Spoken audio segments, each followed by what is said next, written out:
안녕하세요. 하늘을 보는 남자입니다. 이 시간에는 성철 스님의 유언에 대해 일부분을 발췌하여 알아보도록 하겠습니다. 세상을 떠나는 것이 열반이며 열반에 들기 전 말씀을 남기는 것을 열반송이라 합니다.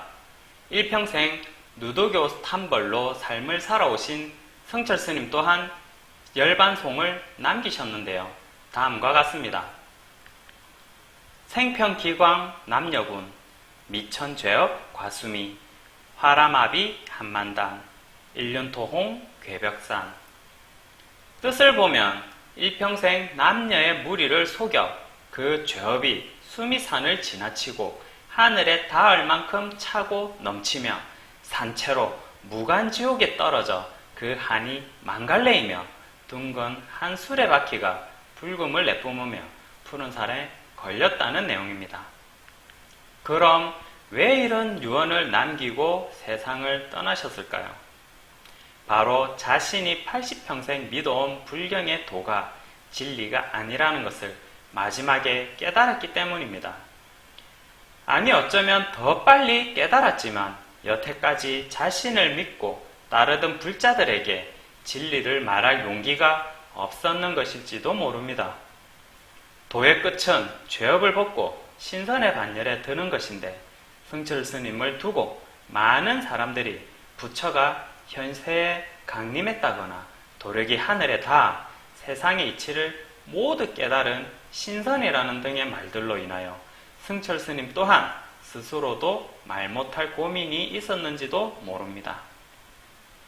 그러나 아무리 도력이 높고 하늘에 닿아도 죄를 씻을 만한 능력은 이 세상에 존재하지 않습니다. 다음 사진은 모 방송국 PD가 성철 스님에게 1300만 불자에게 한 말씀 해달라고 하는 영상의 일부분인데요. 성철 스님은 그 해답으로 자신의 말에 속지 말라고 합니다. 자신은 여태까지 했던 말들이 전부 거짓말이기 때문에 내 말에 속지 말라고 이야기합니다. PD가 말뜻을 이해하지 못해 다시 한번 그래도 한 말씀 해달라고 하니 성철 스님은 자신은 거짓말만 하는 사람이니까 내가 하는 말에 속지 말라고 재차 당부합니다.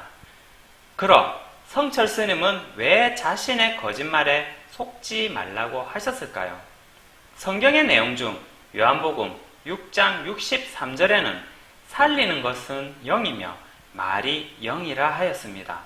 말이 영이기 때문에 그 사람의 마음속에 있는 영이 말을 통하여 타인에게 전달되는데 성철 스님은 사람의 영혼을 살릴 수 있는 능력이 없었기 때문이죠. 왜냐하면 스스로도 죄인인데 죄인이 죄인의 죄를 사해준다는 것 자체가 말이 안 되니까요. 이것이 왜 중요하냐면 죄가 없다는 것은 그만큼 생명의 연장을 뜻하며 신선이 된다는 것은 그 죄업을 모두 씻었다는 뜻입니다. 죄는 세 가지가 존재하는데요. 원죄, 유전죄, 자범죄가 있습니다. 죄에 대해서는 다음에 다시 한번 설명하도록 하겠습니다. 우선 성철 스님이 아무리 깨달음의 경지에 이르고 한평생 스스로 지은 죄는 없다고 하나 원죄와 유전죄에서는 벗어날 수 없었습니다. 왜냐하면 불경에는 진리가 없기 때문이며 만약에 있다면 성철 스님은 지금도 살아 계셔야 하기 때문이죠. 신선의 경지에 올랐는데 세상을 떠나는 것 자체가 말이 안 되는 것 아닐까요? 다음은 딸인 불필 스님에게 남긴 유언의 일부분입니다. 자신이 80년 동안 포교한 것은 다 헛것이며 우리에게는 구원이 없다고 했습니다. 이유는 죄값을 해결할 자가 불교에서는 없었기 때문이라며 그리고 자신 또한 석가에게 속아 한평생 거짓말만 했다고 고백합니다. 석가도 깨달음의 경지에 오른 존재라고는 하나 사람의 씨로 난 인생이었고 라마다경 38장에는 500년 후 예수가 온다면 자신의 깨달음이나 교리가 바람 앞에 등불이며 쓸모없는 기름이라 하였습니다. 자신이 닦던 도가 진정한 깨달음이 아니라는 것을 알았던 것이죠. 그렇기에 석가의 가르침을 배운 성철 스님 또한 진정한 깨달음이 아니며 그 끝에 다다르고 보니 자신이 믿고 있던 석가의 가르침이 잘못되었다는 것을 알고 탄식했습니다. 석가를 포함한 달마나 공자, 맹자 등 많은 기인들이 실제 진정한 깨달음의 경지에 올랐다면 그들은 죽지 않고 영생하는 신선의 반열에 올라야 정상이겠죠. 하지만 모두 세상을 떠났으며 유일하게 영생의 반열에 오른 존재가 예수였으며 육신이 죽어 3일 만에 부활했다고 성경에 기록되어 있습니다. 그리고 많은 무리들이 그 광경을 보았다며 책에 증거되어 있죠. 하지만 석가가 부활했다는 내용은 불경에는 없습니다. 불교 또한 윤회가 있다고는 하지만 그 자체가 부활이나 영생의 개념이 아니기 때문에 이 부분은 배제했습니다. 자신의 말에 속아 많은 불자들을 지옥으로 끌고 갔다며 그 죄업이 수미산을 지나쳤다 합니다. 수미산은 불교에서 말하는 세계 중심의 산이며 실제 산이 아닌 영들이 모여있는 조직체를 뜻하죠. 그리고 물속에서 물을 찾는다고 하는데 물은 먹을 수 있는 물과 먹을 수 없는 물로 나뉩니다. 먹지 못하는 물인 바다를 세상이라 하였기 때문에 이 먹을 수 없는 물로 성철 스님은 평생 마셔왔던 것이고 이것은 가짜 교리이며 이 교리를 진리로 알고 평생 이 길만 걸어오신 분입니다.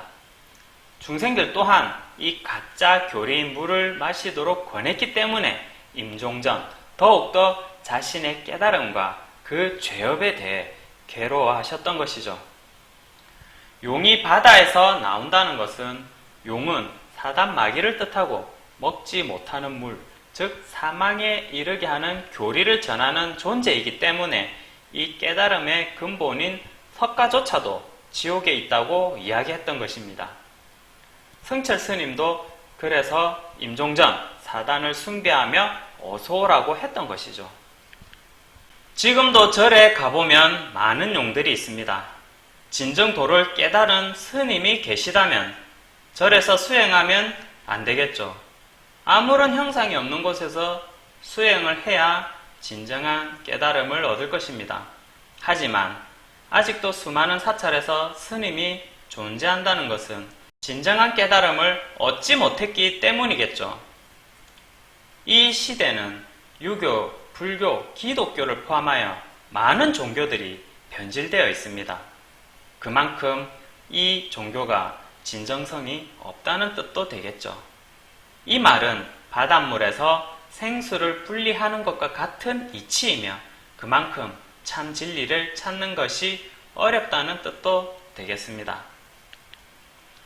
기독교 또한 내천사장이 존재하는데요. 어쩌면 불교도 그 근본을 거슬러 올라가 보면 성경의 일부분이라 생각됩니다. 세상 사람들이 신성시하고 절에서도 신성시하며 복을 준다고 믿는 용들이 아이러니하게도 통다사처럼 유명한 사찰의 4대 천왕문에서는 용을 잡아 입에서 여의주를 빼버리는 사천왕 중 하나인 중장천왕이 있습니다. 난세에 영웅이 난다고 어쩌면 이 변질되어버린 종교 세상에 참 진리를 찾을 수 있는지 다시 한 번 더 고민하게 됩니다. 그렇다면 본인의 영혼은 어디에 속해 있는지 한 번은 생각해 봐야 할 듯하네요. 최근에 성철 스님에 대해 공부하면서 부분적으로 많은 업로드를 진행하였습니다.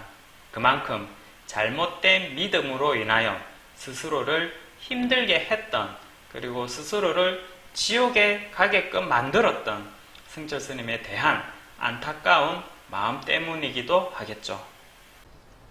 오늘은 여기서 마치도록 하겠습니다. 감사합니다.